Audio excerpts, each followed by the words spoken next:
નમસ્કાર. વેબિનારમાં જોડાયેલ દરેકનું સ્વાગત છે.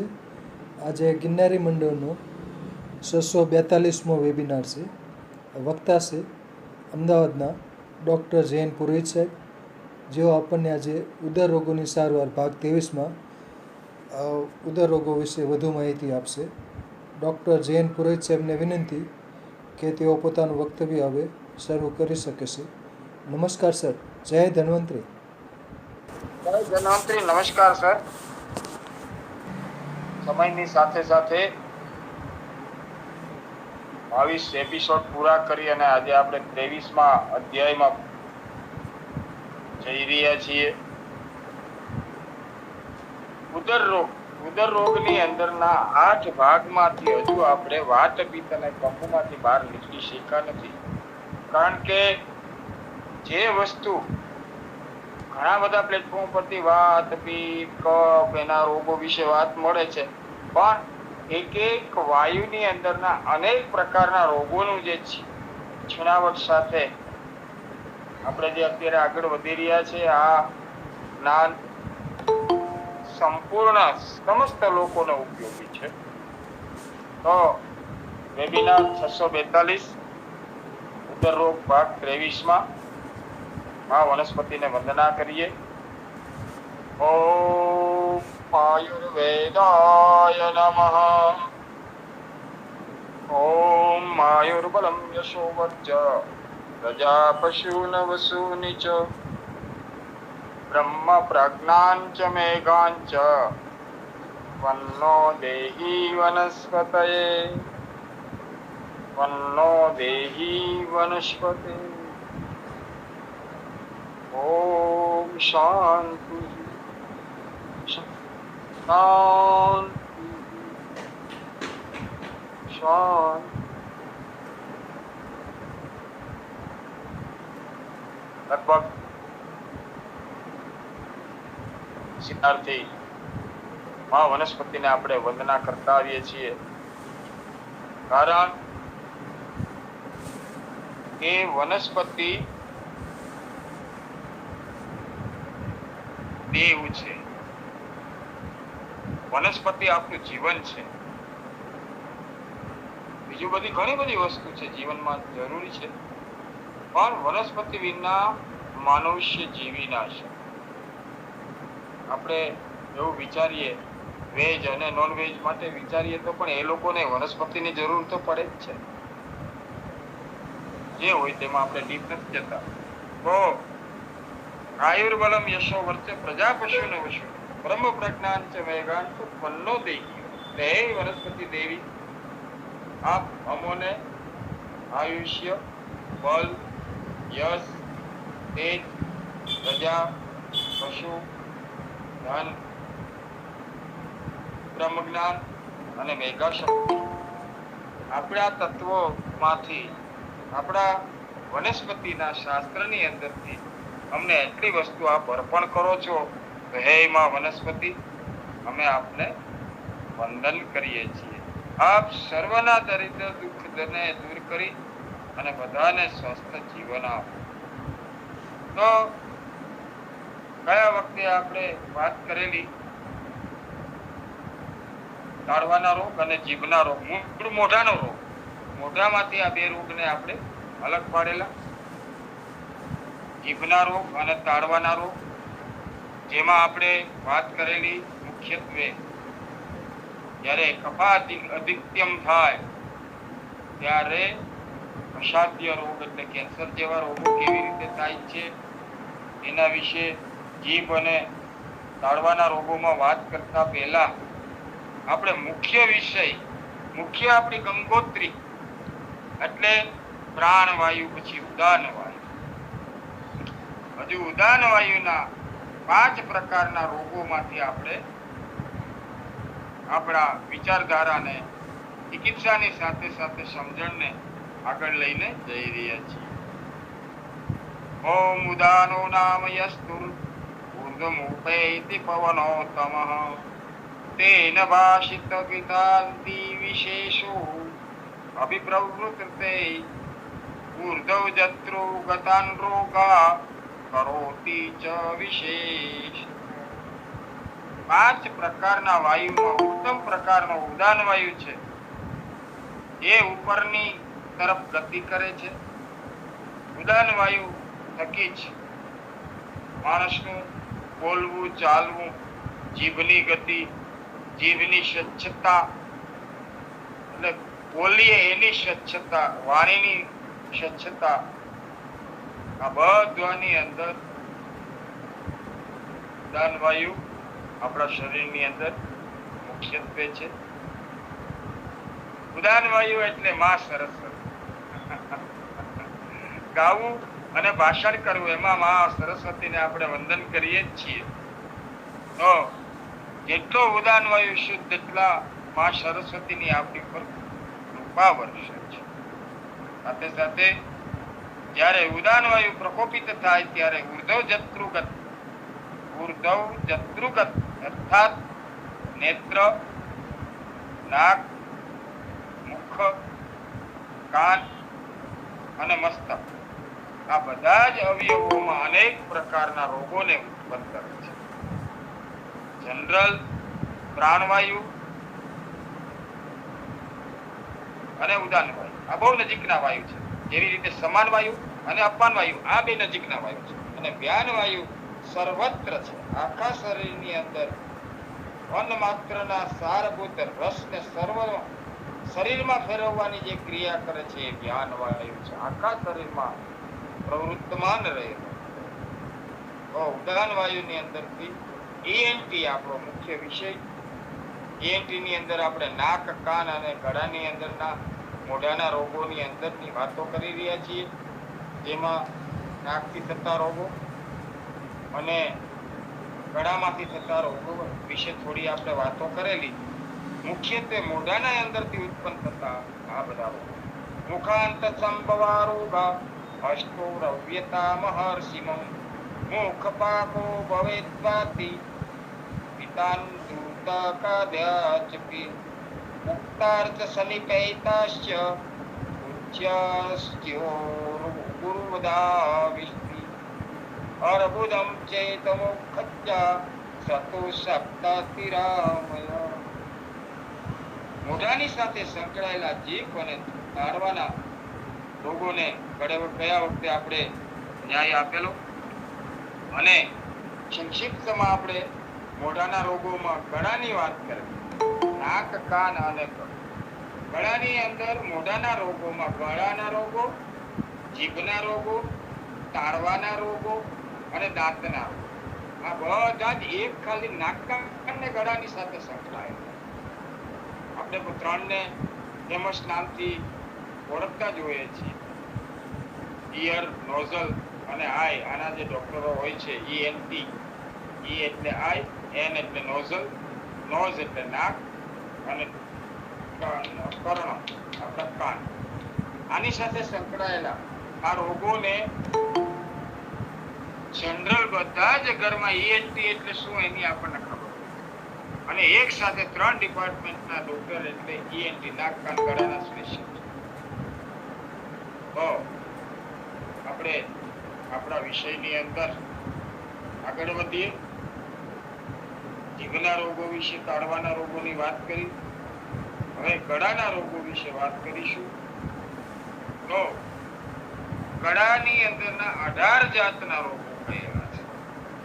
જેમાં મુખ્યત્વે વાત, પિત્ત, કફ, ત્રિદોષજન્ય, રક્તજન્ય, વૃંદ, ગલોદ, ગલવિદંદ્રી, સ્વરહા, ચુંડિકેરી, ચિત્તગ્નિ, તાલુ, અર્બુદ, ઇલાયુ, વલય, વાતગંઠ, કફગંઠ અને મેદોગંઠ. આ રીતે 18 પ્રકારના રોગો ગળાની અંદરથી ઉત્પન્ન થાય છે. આમ જીભની આજુબાજુમાં અત્યંત વેદનાયુક્ત માંસના અંકુરો ઉત્પન્ન થાય છે. આથી ગળું રૂંધાય અને કંપ વગેરે વાયુના ઉપદ્રવ થાય છે.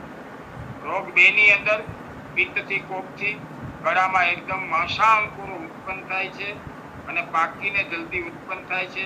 એને કારણે દાહ અને તીવ્ર જર. ગળાના રોગમાં જ્યારે માણસને ફીવર તાવના લક્ષણો દેખાય ત્યારે સમજવું કે આ પિત્તજન્ય ગળાનો રોગ છે.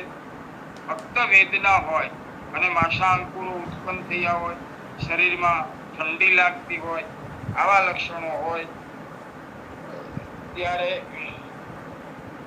આપણને આજુબાજુના વિસ્તારમાં જે ઉપદ્રવ થતા હોય છે એ જનરલ વાયુને લગતા હોય છે. ત્યારબાદ કફ. તો કફ અને કોફથી ગળાની શિરાઓમાં રોધ થઈ કંઠમાં માશા અંકુરો ઉત્પન્ન થાય છે. નાના નાના મશા જેવા અંદર અંકુર ઉત્પન્ન થાય અને તે સ્થિર હોય છે અને તેમનો પાક ધીમે ધીમે ધીમે ધીમે થાય છે. અંકુરો ઉત્પન્ન થાય છે અને પાક ધીમે ધીમે શરૂ થાય છે.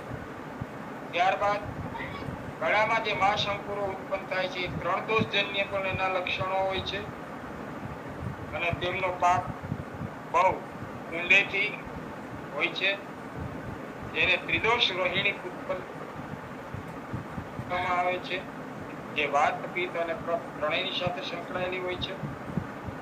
ત્યારબાદ આમ દુષ્ટ થયેલા મેદમાંથી ગળામાં ફોડલીઓ ઉત્પન્ન થઈ અને કંઠને અવરોધક કરે છે. આજનો આ જે વિષયને આપણે વાતો કરી રહ્યા છે ખાસ ગળાની, તે આ વિષય ખાસ કરીને આર્ટિસ્ટ જે લોકો કલાકાર હોય છે આ લોકોને વધારે તકલીફ ઉત્પન્ન કરતું હોય છે. અવાજ બેસી જવો, અવાજ ઘોઘરો થવો, અવાજ તીણો થવો, આ બધાના વાત, પિત્ત અને કફ સાથે ગળાના રોગ એની સાથે સંકળાયેલા છે. ત્યારબાદ આમ દૃષ્ટ થઈને મેદથી ગળાનો અવરોધ થયા બાદ ભાગ 6 માં ગળાની અંદર ઊંચો, ગોળ, તીવ્ર, બળતરા અને સ્વરયુક્ત સોજો ઉત્પન્ન થવા. સ્વર પેટી ઉપર જ્યારે સોજો આવે છે ત્યારે ઘણા બધા લોકોને આપણે જોઈએ છીએ કે અવાજ એનો ઘોઘરો થઈ જતો હોય અથવા અવાજ જેને આપણે કહીએ ને ગળું બેસી જવું એવો અવાજ ઉત્પન્ન થતો હોય છે અને માણસ બોલી પણ શકતું નથી અને એકદમ શોષ પડી ગળાની અંદર સ્વર પેટી ઉપર સોજો ઉત્પન્ન થાય ત્યારે સાથે કફજન્ય રોગો પણ વધારે પડતા જવાબદાર હોય છે. નંબર 7 માં રક્તયુક્ત કફથી ગળામાં સોજો મોટો આવતો હોય છે અને જે રક્તયુક્ત સોજો હોય છે તે અસાધ્ય રોગોની સાથે સંકળાયેલો હોય છે.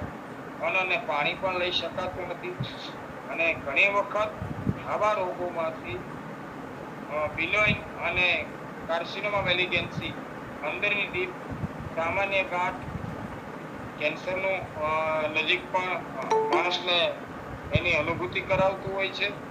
જનરલ નિયમ પ્રમાણે આપણે કહી શકતા નથી એટલે આપણે સંક્ષિપ્તમાં આ વાતને અહીંયા કરી રહ્યા છીએ. 8 નંબરમાં આમાં આખા ગળા ઉપર સોજો આવે અને એમાં અનેક પ્રકારની પીડા ઉત્પન્ન થાય. વિદંદ્રીના નિદાનમાં કહેલા ત્રિદોષથી થતી વિદંદ્રી જેવો અને ગલ વિદંદ્રી આને સમજવું પડે.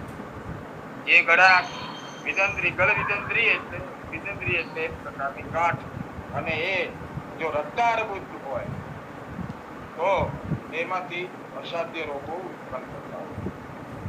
9 નંબરમાં ગળામાં વાયુનો માર્ગ કફથી છવાઈ જતા રોગને વારંવાર આંખે અંધારા આવે છે, શ્વાસોશ્વાસ વધારે જોરથી ચાલે છે, સ્વર બેસી જાય છે, ગળું સુકાય છે અને મુખમાં એકઠું થયેલું થૂંક પણ ગળી શકાતું નથી. આટલો અસહ્ય પેન હોય છે. ઘણી વખત જો આપણે છે ને બેટરી મારી અને અરીસામાં બેટરી મારીને મિરરમાં આપણા ગળાનો ભાગ જોઈએ તો એકદમ આગળના ભાગની અંદર જ્યાં સામેથી દિવાલ શરૂ થતી હોય ને ત્યાં પોટલીઓ અને આવા માશા અંકુરો ઘણી વખત જોવા મળતા હોય છે. પહેલાના સમયના આપણા આજથી 40 વર્ષ પહેલાના ડોક્ટરો, ખાસ MBBS ડોક્ટરો પણ નાક, કાન, ગળું, આંખ અને નખને ચેક કરી અને એક પ્રકારનું બાહ્ય નિદાન કરતા હતા. અત્યારની જેમ ફક્ત રિપોર્ટ ઉપર જીવન હતું.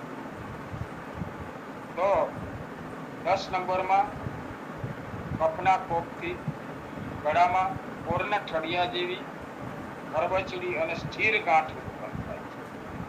તેના ઉપર જવના અગ્રભાગ જેવો માંસનો કાંટા જેવું હોય છે. તે કમળના કંદ જેવી દેખાતી હોય છે. કેટલાક ગ્રંથકારો આને કંઠશાલુક પણ કહે છે અને એ સાદી પણ હોઈ શકે છે અને ઝેરી ગાંઠ પણ હોઈ શકે. આમ કંઠનો લાંબો અને કઠણ સોજો આવે છે.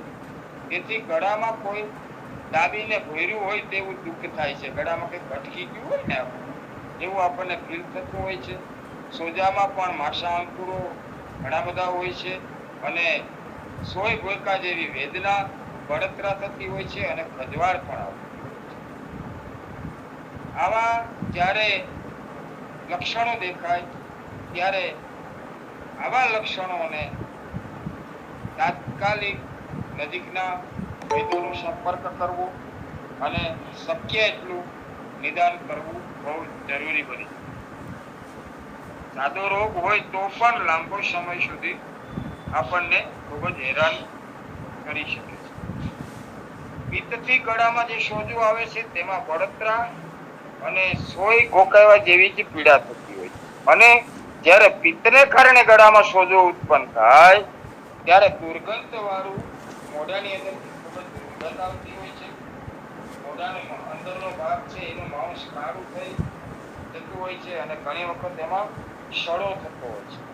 જીભની બે બાજુ અને ગળાની આગળના ભાગ ઉપર જ્યારે આવી વસ્તુ ઉત્પન્ન થાય ત્યારે બોલવાની શક્તિ પણ રહેતી નથી. માણસ હાથના ઈશારાથી બધું સમજાવતા હોય છે અને આવા રોગ માટે ઘણી વખત રેડિયેશનની જરૂર પડે તો પણ લોકો લેતા હોય છે. 13 નંબરની અંદર આપણે જોઈએ તો ગળામાં ગોળ ઊંચો કંઈક દા કરનારો અને ખજવાળ આવે એવો સોજો. જ્યારે ગળામાં ખજવાળ વાળો સોજો ઉત્પન્ન થાય છે ત્યારે એટલી બધી અંદર સ્પીડથી ખજવાળ આવતી હોય ને કે આપણે ત્યાં હાથ નાખીને ખજવાડી પણ શકતા નથી અને સહન પણ કરી શકતા નથી. તેવા સમયમાં ખજવાળનો દુશ્મન ઘી. કોઈ પણ જગ્યાએ ગળાની અંદર ખજવાળ આવતી હોય ઘી મોઢામાં મૂકી અને ઘીને થોડી વાર મોઢામાં ભરી રાખવું, મોઢું ઊંચું રાખીને અને ધીમે ધીમે ડ્રોપ ગળામાં ઉતારવા અને નાકની અંદર ચાર બે નાકની અંદર સેજ સૂંઠ વાળું ઘી નશ્ય જે બનાવેલું હોય, ઘણા બધા આપણા વૈદ્યોની સારા ગાયના ઘીના નશ્ય બનાવે છે અમુક વનસ્પતિઓ નાખીને. આ નશ્યનો ઉપયોગ નાકની અંદર ટીપા નાખવાથી અંદરની ખજવાળમાં તાત્કાલિક રાહત થાય છે અને વેદનામાં પણ ઘણો બધો થાય છે. ભાગ 14 આમાં કફ રક્તમાંથી ગળામાં આંબળાના ઠળિયા જેવી ગાંઠ અને તે કઠણ હોય છે.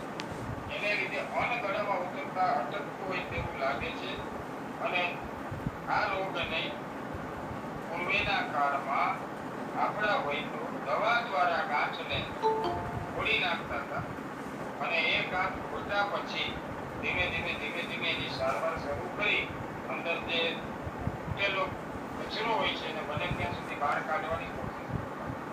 આજે એમની શસ્ત્રક્રિયા થાય છે. સર્જરી કરીને પણ આ ગાંઠને કાઢી નાખવામાં આવતી હોય છે. સાદી ગાંઠ હોય તો આપણે વધારે ભાગ્યશાળી ગણાતા હોય છીએ, પણ જ્યારે આ ગાંઠ તૂટતી નથી ત્યારે એમના બીજા રિપોર્ટ દ્વારા આપણે નક્કી થઈ શકતું હોય કે આ ઝેરી ગાંઠ છે, સામાન્ય ગાંઠ. આ બે વિષયના જે આ ગયા વેબિનારથી થોડો કંટાળાજનક વિષય લાગતો હશે, પણ જીભના, તાળવાના અને આ ગળાના અને મોઢાના જેટલા રોગો છે ને એ અત્યારે સમાજની અંદર ને ખાસ કરીને આપણા સૌરાષ્ટ્ર ગુજરાતમાં જેટલા મોઢાના કેન્સરના રોગો છે ને એનું જ આ વિવરણ છે એવું સમજીને કંટાળો નહીં આવતા સાંભળવાની કોશિશ કરશું તો જીવનમાં ક્યારેક કોઈના માટે પણ આ વેબિનારો છે ને બહુ મહત્વના છે. કફના કોટથી ગળામાં ઊંચી અને લાંબી ગાંઠ થાય. ઊંચી અને લાંબી સમજવા જેવી વસ્તુ છે. એટલે એકદમ આમ અડધા પોણા ઇંચ જેટલી લંબાઈ વાળી અને આમ ફૂલી ગયેલી એકદમ હોય, ઊંચી થઈ ગયેલી ગાંઠ હોય. આવી ગાંઠ પણ એક જાતની ગળામાં ઉત્પન્ન થતી હોય છે. હવે આવી ગાંઠ ઉત્પન્ન થઈ છે એને આપણે નિદાન કેવી રીતે થઈ શકે? આવી ગાંઠ ઉત્પન્ન થયા પછી ગળામાં અનાજ ટકી શકતું નથી, તરત વોમિટ માટે અનાજ બહાર નીકળી જતું હોય છે. ત્યારે આવી ગાંઠને આપણા શાસ્ત્રની અંદર આપણા વૈદ્યોએ બહુ સરસ એક અહીંયા સમજણપૂર્વકનો લેખ લખ્યું છે કે આમને કોઈ ઉપચાર લાગુ પડતો નથી, માટે કુશળ વૈદ્ય આવા રોગીને યજ્ઞ. વિચાર કરીએ તો ખ્યાલ આવે, આટલા વર્ષો પહેલા પણ આ વસ્તુ માટે થઈ અને આપણા ઋષિ મુનિઓનું દીર્ઘદ્રષ્ટિ કેટલી હશે, એ લોકોની નિદાન કરવાની કળા કેટલી હશે. એક સામાન્ય માણસને ગાંઠને મોઢામાં જોઈ શકાય. અરે અત્યારે તો આપણી પાસે ઉપકરણો છે, ત્યારે તો સૂર્યના તાપની અંદર મોઢું ખોલાવીને નિદાન કરવામાં આવતું. બેટરી એ કેવી નારી બાહ્ય જ્ઞાન અને સૂર્યની સામે ઉભો રાખીને સૂર્યના તડકાની અંદર નિદાન કરી અને આપણા વૈદ્યો ખરેખર બધા પૂજનીય વંદનીય અને વારંવાર એ લોકોને વંદન કરવાની ઈચ્છા થાય એવી અનેક કોઈ બીજી સુવિધા વિના જ્યારે નિદાન કરી અને રોગીને સારો કરતા, ત્યારે સમાજ માટે એક આપણા પ્રાચીન વૈદ્યોને ભગવાન સ્વરૂપે ગણવામાં આવતું. ભગવાન 100 વર્ષ 50 વર્ષનો ઇતિહાસ લઈએ ને તો પણ આપણા સૌરાષ્ટ્ર ગુજરાત ભારતની અંદર એવા ઘણા વૈદ્યો થઈ ગયેલા છે, કુશળ વૈદ્યો જેને કહેવાય, કે જેમની પાસે ફક્ત ને ફક્ત નિદાન નહીં, ફક્ત ને ફક્ત ચિકિત્સા. બોલી તો આપણે બધા ઘણું બધું સારું બોલી શકીએ, કલાકો સુધી બોલી શકીએ, ચિકિત્સા વિના વૈદ્ય નકામ. વૈદ્ય પાસે મુખ્યત્વે ચિકિત્સા જ હોવી જોઈએ. મને સારું સાંભળી અને 5 વ્યક્તિ મારી પાસે દવા લેવા આવે તો એમાંથી 2 કે 3 દર્દીને સારું થવું જોઈએ. આપણે 60-80 ના રેશિયામાં ચાલીએ, 100% તો કોઈની પાસે શક્તિ છે જ નહીં. પણ મેઇન વસ્તુ ચિકિત્સા છે. સાંભળીને, સારું સાંભળીને, મીઠું સાંભળીને, વિવેકી સાંભળીને આપણી પાસે આવેલો એ આત્મા જે દર્દી આવે છે એની ચિકિત્સામાં આપણે મહત્વનો ભાગ ભજવવાની જરૂર છે. બોલી તો બાપા ઘણા બધા લોકો બોલી શકે, બુક દ્વારા પણ બોલી શકાય છે. 1 તારીખના વેબિનારમાં ડોક્ટર આદરણીય રઘુવીર જોશી સાહેબે બહુ સરસ વાત કરી હતી કે સાઉથમાંથી આવે છે ને એને કેટલું બધું વિશુદ્ધ મોઢે છે, પણ ચિકિત્સા વિના બધું વસ્તુ નકામી છે. ગીતાના 18 અધ્યાય માણસને આવડતા હોય તો એનો મતલબ એવો નથી કે એને ગીતાને એ પ્રેમ કરે છે અથવા એના જીવનમાં ગીતા છે. બુદ્ધિશાળી માણસ, યાદ શક્તિ સારી હોય તો 18 અધ્યાય મોઢે પાકા કરેલા પણ હોય, છતાં પણ કર્તવ્ય અને કર્મ, એવી રીતે વૈદ્યનું પણ એક કર્તવ્ય અને કર્મ હોય.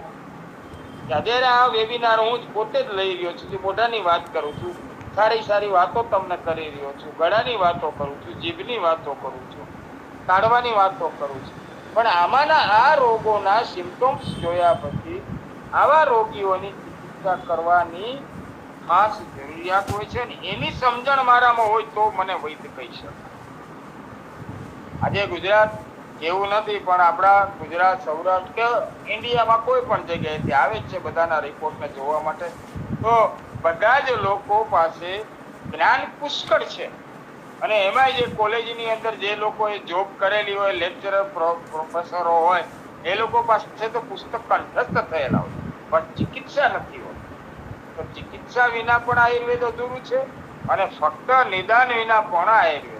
એટલે કોઈ પણ પેથીની અંદર જઈએ, પછી એલોપેથિક હોય, આયુર્વેદિક હોય, નેચરોપેથી હોય, કોઈ પણ પેથિકની અંદર ચિકિત્સાની સાથે સાથે નિદાન હોવું જોઈએ.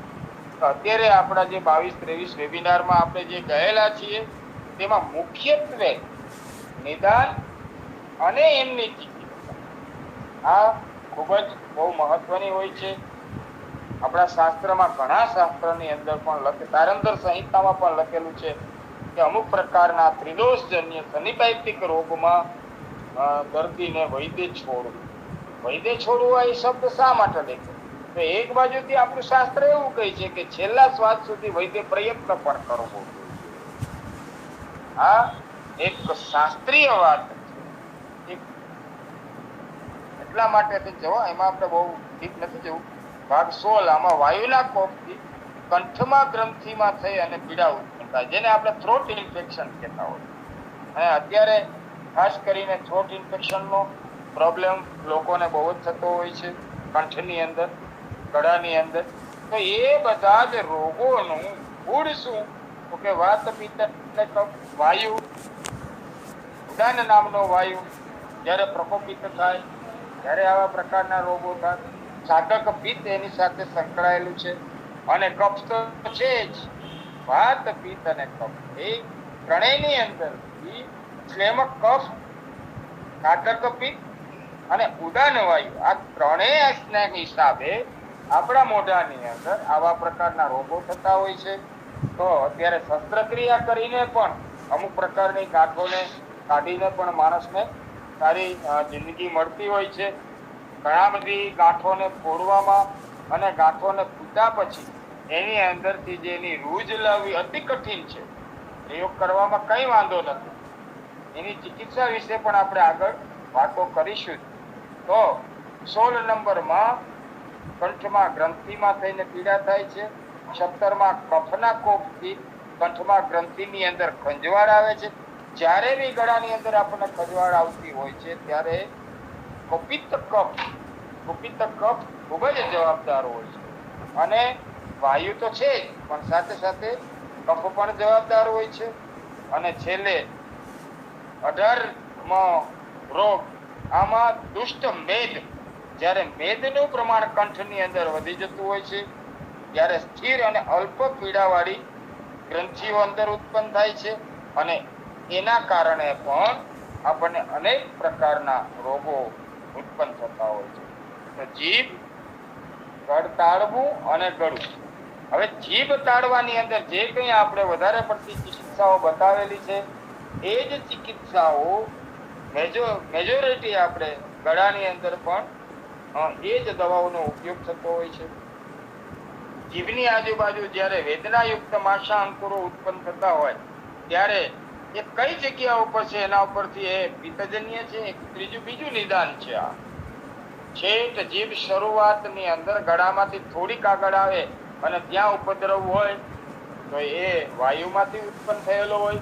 જીભના મધ્ય ભાગની અંદર ફોડલા, ફૂંસી, ફાટા ઉત્પન્ન થયેલા હોય તો એ પિત્તજન્ય હોય. અને ટેરવા ઉપર અને ટેરવું જીભનું છે એની આજુબાજુમાં કોઈ ઉપદ્રવ શરૂ થયો હોય તો એ કફજન્ય રોગો હોય.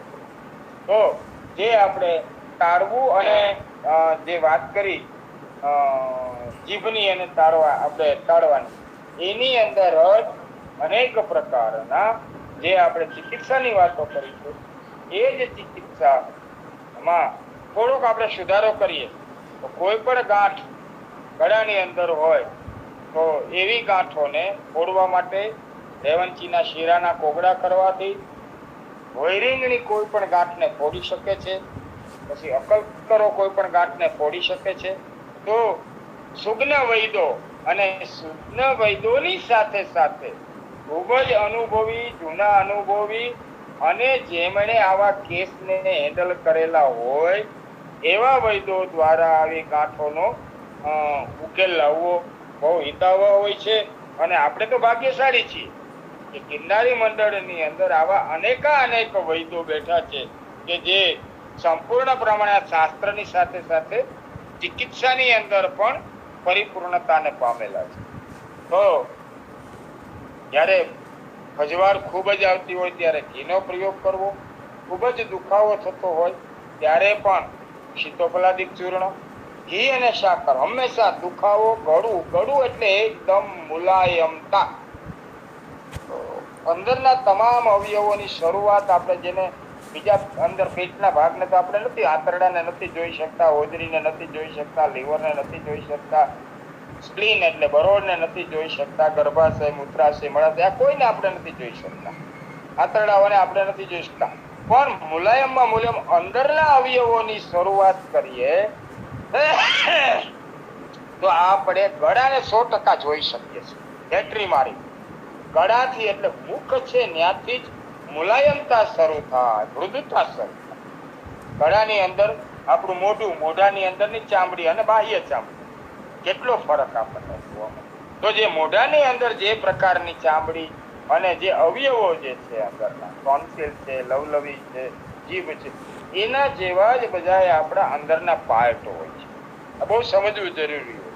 તો એટલા મૃદુ પાર્ટને સારા કરવા માટે થઈને આયુર્વેદની અંદર ગળાના રોગોની અંદર મુખ્યત્વે આપણે શીતોપલાદિક ચૂર્ણ છે, અને શીતોપલાદિકની અંદર મૂલેઠી, ગયા વખતે આપણે વાત કરી હતી, જેઠી મધ એક એવું ઔષધ છે જે નાક, કાન, ગળાના રોગો, જીભના રોગો, તાળવાના રોગો, દાંતના રોગો અને છેદ નીચે સ્વર પેટીમાં થઈ અને પેક્યા એટલે કે આપણા લંગ્સ સુધી શ્વાસ નળી અને અન્નનળીની અંદર પણ કોઈ પણ પ્રકારના ચાંદા કે ઉપદ્રવ હોય તેમાં જેઠીમધ ખૂબ સરસ કામ કરે છે. જેઠીમધના શીરો તરીકે લાકડી પણ આવે છે, એ મોઢામાં રાખવાથી પણ ફાયદો થાય. પણ અનુપાન પરત્વે જેઠીમધની સાથે શીતોપલાદિક, જેઠીમધની સાથે લીંડી પીપળ, જેઠીમધની સાથે પીપળી મૂળના ગંઠોડા, આ જેટલા ઔષધોના અહીંયા હું અત્યારે નામ લઈ રહ્યો છું એ બધા જ ઔષધો ગળાના રોગ, તાળવાના રોગ, જીભના રોગ, આ બધા જ રોગની અંદર મુખ્યત્વે કામ કરતા હોય છે. તો બીજા નંબરમાં અરડુસી. અરડુસી છે એ રક્તપિત્ત, આપણે આમાં વાત આવેલી હતી કે રક્તજન્ય જ્યારે સોજો ઉત્પન્ન થતો હોય છે, રક્તકફ, રક્તપિત્ત અને રક્તવાત, આ ત્રણ પ્રકારના રક્તના જ્યારે રોગો ઉત્પન્ન થયેલા હોય, ગળામાં ત્યારે અરડુસીનો કાઢો સંપૂર્ણ પરેજી રાખીને 21 દિવસ લેવામાં આવે તો મોઢામાં ચાંદા, ચાંદામાંથી પડતું લોહી, ગળામાંથી પડતું લોહી, કોઈ નસ બ્રેક થઈ અને એમાંથી પડતું લોહી, આ બધા જ પ્રકારના રક્તપિત્ત, વાતપિત્ત અને કફપિત્ત, આ બધા જ પિત્તનો સમન્વય કરવાનું મુખ્યત્વે કામ અરડુસી કરે છે. બીજા નંબરમાં ભોય રીંગણી. ભોય રીંગણી એક એવી વસ્તુ છે કે ભોય રીંગણીના પંચાંગના ઓગળા કરવાથી મૂંઢ થઈ ગયેલા ચાંદા ફૂટી જાય, કારણ કે એની ફોસ એ ટાઈપની હોય છે. ભોય રીંગણીનો ગમે તેટલો પાવડર કરો ને તો આંગળી નાખો તો એમાં એની ફોસ ચીપકશે, કપડા ઉપર નાખશો તો એમાં એ ચીપકશે. અખતરો કરજો ભોય રીંગણીનો પાવડર હોય તો, ન હોય તો ચોમાસા પછી બનાવજો. ભોય રીંગણીનું પંચાંગ ખૂબ જ સારું છે. તો એ પંચાંગની અંદરની ફોસ છે, એ ફોસ જ્યાં ચોટે ત્યાં મૂઢ થઈ ગયેલા ચાંદા અથવા તો ફાઇબ્રોઇડ્સ, આપણે એક બહુ સરસ ફાઇબર્સ માટે લે કે જે લોકોને અલ્સર, કોઈ પણ જગ્યાના અલ્સર, ગળાના અલ્સર હોય, તાળવાના અલ્સર હોય, જીભના અલ્સર એટલે જીભના ચાંદા હોય, સ્ટમકના અલ્સર હોય, આ બધા જ અલ્સરને મેડિકલ સાયન્સની અંદર પણ એમને બાળી નાખવામાં આવે છે. અલ્સરોને ઘણા બધા અલ્સર્સને એ લોકો બાળે છે.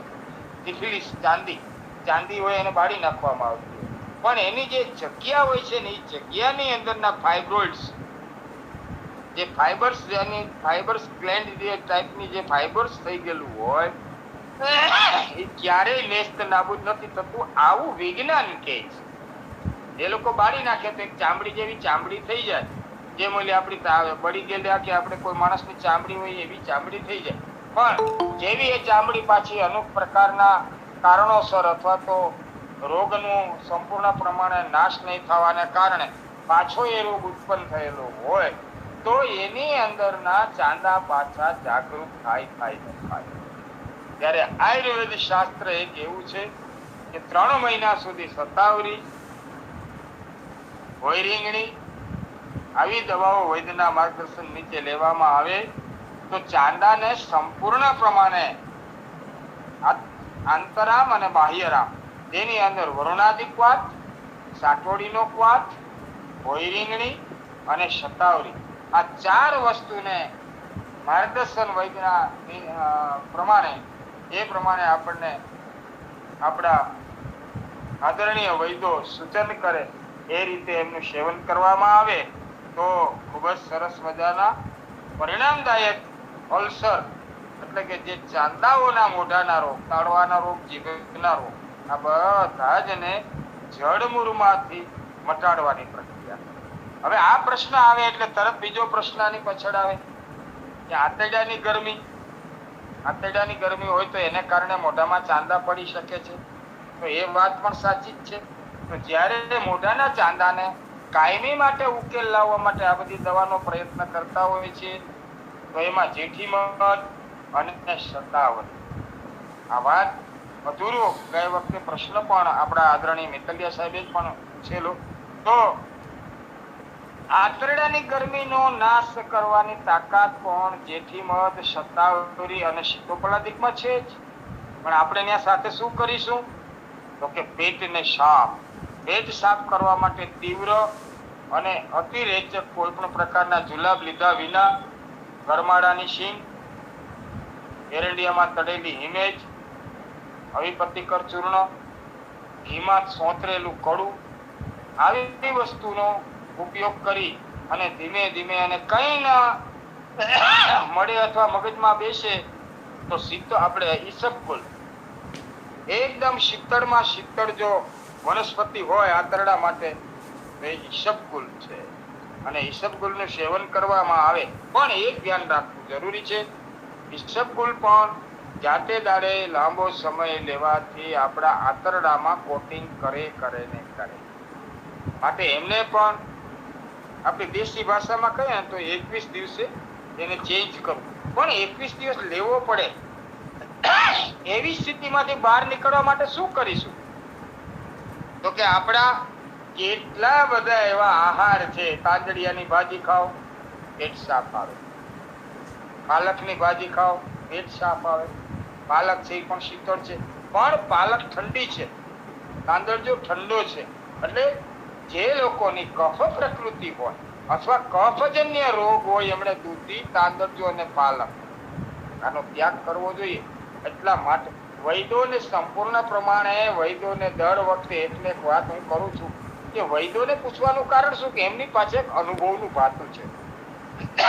ડિગ્રી પછીની વાત છે, અનુભવનું ભાતું કે જે લોકો લાંબા સમયથી કેટલાય અનેક પેશન્ટને ચેક કરતા હોય, આ લોકોને એક રોગની જાણ થાય એટલે એને ખબર પડી જાય. એવી રીતે અધર વર્ક જે લોકો કરતા હોય એને એના બિઝનેસનું જ્ઞાન હોય, એવી રીતે આપણા વૈદ્યોને પણ એમને રોગ વિશેનું એનું જ્ઞાન હોય.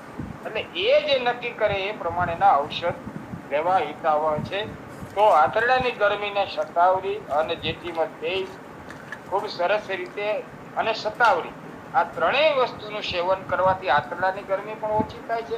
એટલે જીભના ચાંદાની અંદર જે ઔષધ બતાવવામાં આવ્યા છે એ આંતરડા સુધી કામ કરી આંતરડાની ગરમીને પણ ઓછી કરી અને આપણા મોઢાને નિરોગી બનાવે છે. ખાસ કરીને તો અત્યારે શસ્ત્રક્રિયા બાજુ આપણે જાણ્યા અજાણ્યા અથવા તો પરિવાર સાથે રહેતા હોઈએ, કોઈને ના નથી હો કરાવવું, અમે ક્યારેય ના પાડતા જ નથી વૈદ્યો, પણ ક્યારેક એનું મિસઅન્ડરસ્ટેન્ડિંગ ન થઈ જાય એટલે એનો મેં ખુલાસો કર્યો છે. તો સમજણપૂર્વક આવી ગાંઠો, આવા રોગો, અસાધ્ય રોગો કર્મના બંધનથી આવે એ તો આવે જ છે. ઘણી વખત લોકો કહેતા હોય છે કે આ ભાઈ જિંદગીમાં ધાણાદાર પણ નથી ખાધી અને એને કેન્સર આવ્યું. ત્યાં ઋણાનું બંધન, કર્મનું બંધન, ગ્રહનું બંધન જે હોય તે. પણ એક વસ્તુની નોંધ 100% કરજો કે આવા બહેનો કે ભાઈઓ એમના પરિવારની હિસ્ટ્રી લેજો તો એમની 2 પેઢીની અંદર 3 પેઢીની અંદર તમાકુ, બીડી અથવા તો કોઈને કેન્સર ડિટેક્ટ થયું હોય આવા તમને કોઈને કોઈ જગ્યાએ સમાચાર 100 માંથી 80 કેસમાં મળે છે. 20 કેસ એવા હોય છે કે જેનું જીનેટિક હિસ્ટ્રી આપણને મળતી નથી અને એને આપણે સ્વીકારવું પડતું હોય. કારણ કે કોઈ પણ રોગ શરીરમાંથી જ ઉત્પન્ન થાય છે, જીન સાથે સંકળાયેલા હોય છે. અમુક રોગો આપણા શરીરમાંથી ઉત્પન્ન થાય ને પછી પેઢીમાં જતું હોય છે. ઘણા જે આપણા ગુજરાત, સૌરાષ્ટ્ર, કચ્છ, કાઠિયાવાડની અંદર ઘણા લોકો એવા છે કે એની 3 પેઢીમાં કોઈ ડાયાબિટીસ અને એમને ડાયાબિટીસની શરૂઆત થાય, એ પછી એના જીન્સમાં જાય, એના બાળકોમાં અને આવી શકે. પણ એવું જરૂરી નથી કે આવે જ.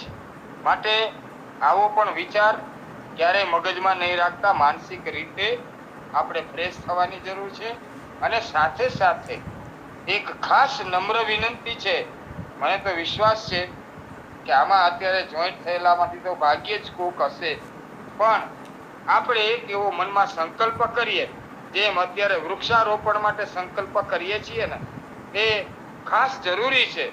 કારણ કે વૃક્ષના નિકંદન અને વૃક્ષ કપાશે તો ગ્લોબલ વોર્મિંગ ને એમાં આપણે બહુ વિવાદાસ્પદમાં નથી જતા, પણ જેમ આપણે એવો સંકલ્પ કરીએ કે હું એક વૃક્ષ વાવીશ, એવી જ રીતે એક એવો સંકલ્પ કરવો જોઈએ કે હું નિર્વ્યસની બનીશ અથવા હું બીજાને નિર્વ્યસની બનાવીશ. આવા આપણા સૌરાષ્ટ્રની અંદર ઘણા લોકો આવા થઈ ગયેલા છે, જેને અનેક લોકોને વ્યસન મુક્ત કર્યા છે. આપણા ઘણા બધા સંતોએ વ્યસન મુક્ત કરેલા છે. અને વ્યસન મુક્તિ જેટલું એક ઝાડ વાવવાથી માણસને પુણ્ય મળે, એનાથી પણ અનેક ગણું. ઝાડ નહીં વાવવું એવું નથી કેતો, કારણ કે હવે બોલવામાં અત્યારની પેલામાં જનરેશનમાં બહુ ધ્યાન રાખવું પડે. એક માણસ નિર્વ્યસની થાય તો એનું આખું કુટુંબ એની પાછળ સંકળાય. ઝાડ મોટું થાય તો એનું પણ એક એનું કુટુંબ છે કે એની નીચે અનેક લોકો બેસીને તડકાથી બચી શકે છે, દુષ્કાળથી બચી શકે છે, અને એના ફળનો આપણે તો બે વસ્તુ ખૂબ જ નજીકની છે. એક વ્યક્તિને નિર્વ્યસની કરવાનો સંકલ્પ લેજો, અને એની સાથે સાથે આપણે આજે જે વાયુની, પિત્તની અને કફની, કંઠની એટલે કે ગળાની જે વાતો કરી છે, એને સમજવું બહુ અઘરું છે. છતાં પણ સમજાય એટલું સમજવું, અને ન સમજાય તો વેબિનારને પાછો સાંભળી લે. કારણ કે પ્રશ્નોત્તરીમાં પ્રશ્ન આવશે ત્યારે તો આપણે એની વાતો કરીએ છીએ, પણ પ્રશ્ન પૂરા થયા પછી પણ મગજમાંથી નીકળી જાય તો વેબિનારને સાંભળીને પાછું આપણે એમાંથી એને તાજું કરી શકશું. તો મોઢાના રોગોની અંદર આપણે જીભના રોગો, તાળવાના રોગો અને ગળાના રોગો, આ બધા જ રોગથી ખૂબ નજીક ગયા છીએ. મોઢામાં આપણા મહર્ષિઓએ 8 પ્રકારના મુખ્ય મોઢાના રોગો પણ કહેલા છે. વાત મુખપાક, પિત્ત મુખપાક, કફ મુખપાક, રક્ત મુખપાક, સનિપાતિક મુખપાક, ઉચ્છ્યાત્સય, ઉર્ધવગુદ, અર્બુદ. આ પ્રમાણે મોઢામાં પણ ટોટલ 74 રોગો થાય છે, પણ એમાંના આટલા 8 રોગ છે એ મહારોગો છે. અને એ 8 રોગો પાછા આપણા ગળામાં, જીભમાં, તાળવામાં, હરેક જગ્યાએ આપણી સાથે સંકળાયેલા હોય છે. તો એમાંના જે ઉત્પન્ન થયેલા રોગો જે છે, એમાં બધા આખા મોઢાની અંદર ફોડલાઓ થતા હોય છે, ચામડા ટાઈપના ફોડલા પણ થતા હોય છે. આખા મોઢામાં રાતા થતા પીળા રંગની ઝીણી ફોડલીઓ થતી હોય છે અને બળતરા થતી હોય છે. આખા મોઢાની અંદર કફના કારણે ધોળા રંગના ફોડલા ને ખરજ આવે અને વેદના થતી નથી. જો વ્યસનીઓ જેટલા હશે એના ગળામાં બેટરી મારશું તો કફજન્ય, ખાસ કરીને કફના કોપથી ધોળા એટલે કે સફેદ આખું ગળું છે ને એ સફેદ થઈ ગયું હોય, અને એની અંદર ફાઇબ્રોઇડ્સ જોવા મળશે. વેદના થતી નથી, ખાલી ખજવાળ આવતી હોય. અને આવા જે ફાઇબ્રોઇડ્સ જામી ગયેલા ચાંદા હોય છે, એમાંથી સ્પોટ, એમાંથી ધીમે ધીમે કેન્સરની શરૂઆત. 4 નંબરમાં રક્તના કોપનથી એક મોઢામાં ફોડલા થાય છે, અને એના લક્ષણો બધા પિત્તના જેવા જ હોય છે. એટલે કફ, પિત્ત અને વાયુ, આમાં ત્રણેય લક્ષણો મોઢાની અંદર આપણને જોવા મળતા હોય છે. મોઢાની અંદર ખૂબ દુર્ગંધ આવતી હોય છે. ફોડલા જે જગ્યાએ થતા હોય છે ત્યાં માંસની ઘણી જગ્યાએ ચીરાય અને ચીરા પડી જતા હોય છે. અને એની અંદર જેમ આપણને હરસ થતા હોય છે એ ટાઈપના હરસના ચીરા જેવા ચીરા પણ જોવા મળતા હોય છે. અને 8મા રોગ તરીકે ત્રણેય દોષના કોપથી મોંમાં ગોળ અને ઊંચી માંસની ગાંઠો ઉત્પન્ન થતી હોય, જેમાં અતિશય પીડા ઉત્પન્ન થતી હોય. આવા 8 પ્રકારના મુખ્ય મોઢાના રોગો, અને એ બધા જ રોગો પાછા જીભ, તાળવા અને ગળાની સાથે સંકળાયેલા છે. એટલે આપણે એમાં બહુ ડીપ જવાની હવે જરૂર નથી. એના વિશે આપણે આગળ એની ચિકિત્સા અને રોગ વિશે પણ આપણે વાત કરી ચૂક્યા છીએ.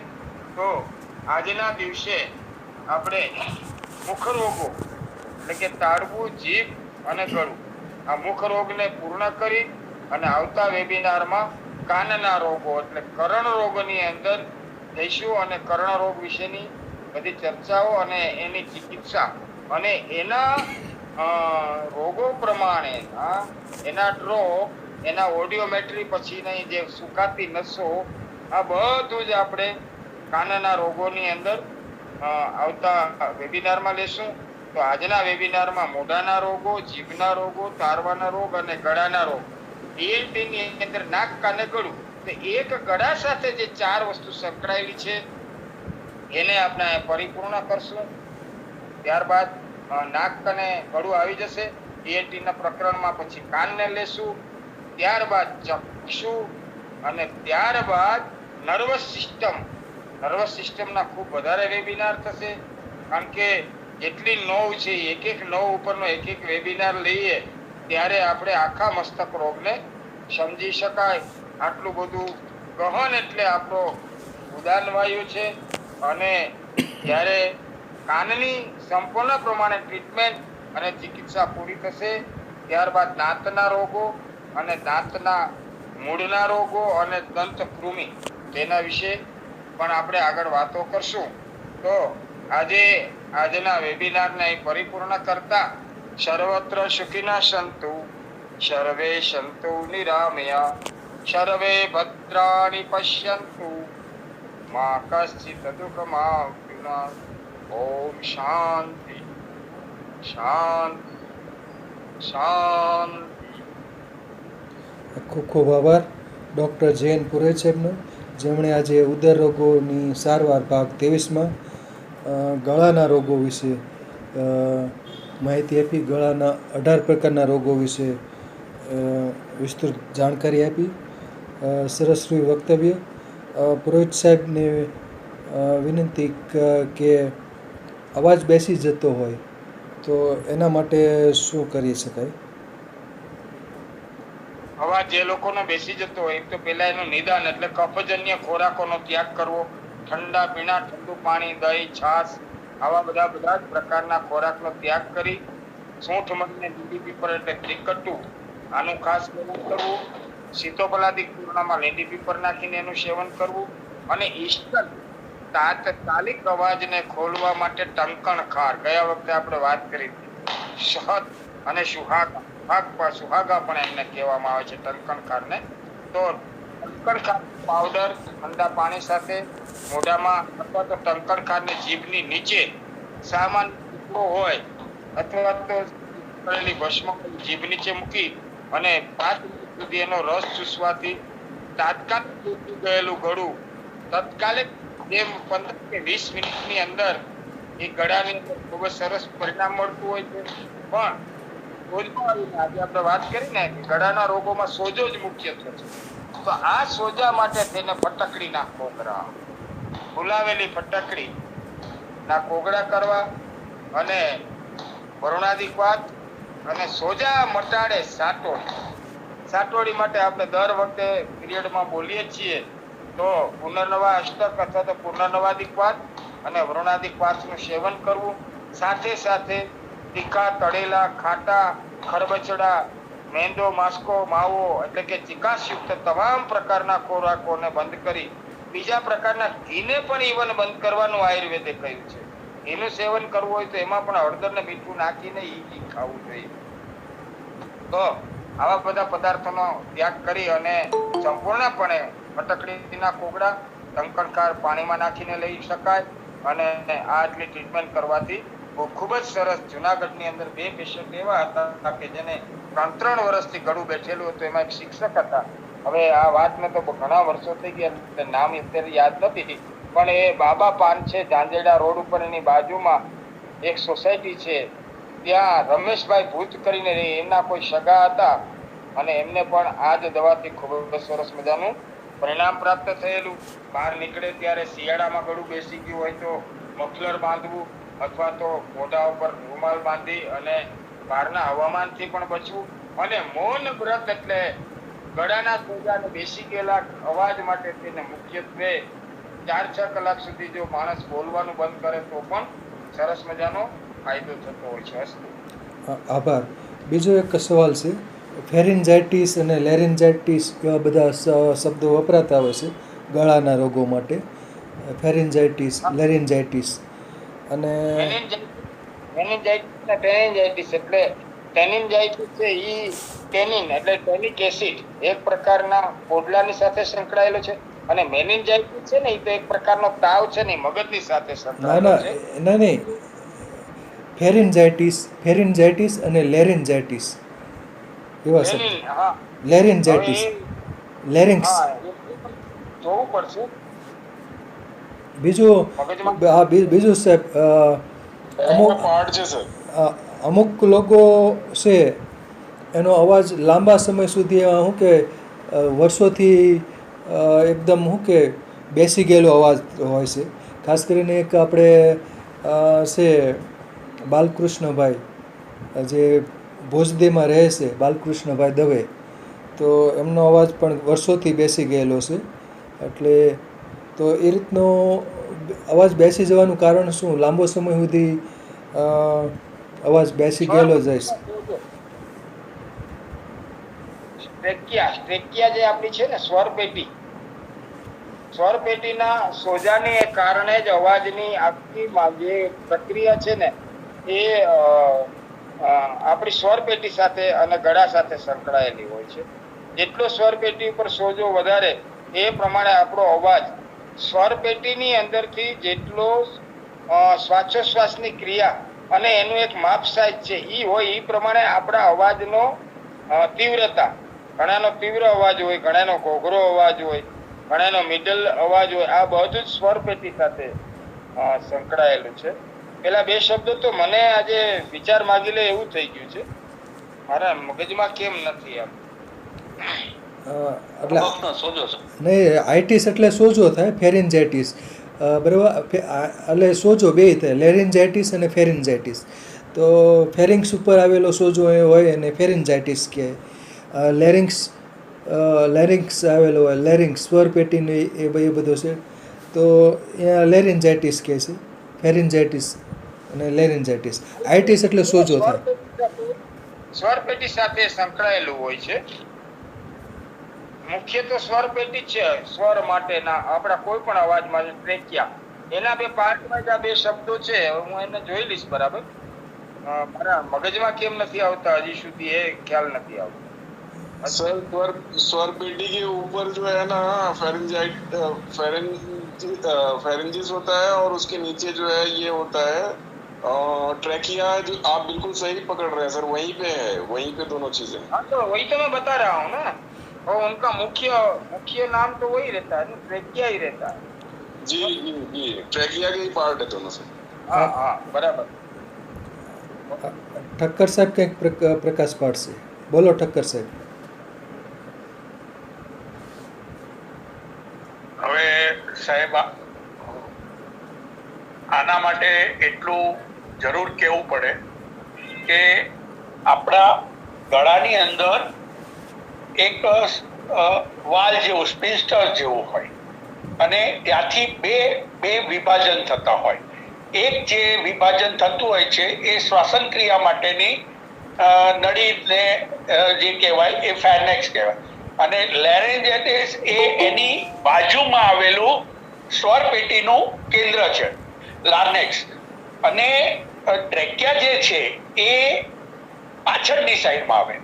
એટલે આ ગળાની રચનાને સમજવા માટે એનેટોમિકલી પહેલા આપણે સમજી લેવું પડે. અને જ્યારે અમુક સ્વર પેટીના સંબંધ હોય ને વોકલ કોડ સાથે, વોકલ કોડ એની કે, તો એમાં આ અવાજના પ્રશ્નો આવે. પણ હમણાં એક કદાચ, હું તો બહુ મોડો જોડાયો છું, પણ હમણાં એક પ્રશ્ન કદાચ મિતલિયા સાહેબ આપે જ પૂછ્યો કે એક ભાઈને ઘણા વખતથી અવાજ બેસી ગયેલો છે અને એનું, તો ઘણીવાર સ્વર પેટીનો ટીબી પણ હોય છે. આવા સંજોગોમાં લાંબા સમયથી આ અવાજની તકલીફ દેખાતી હોય છે.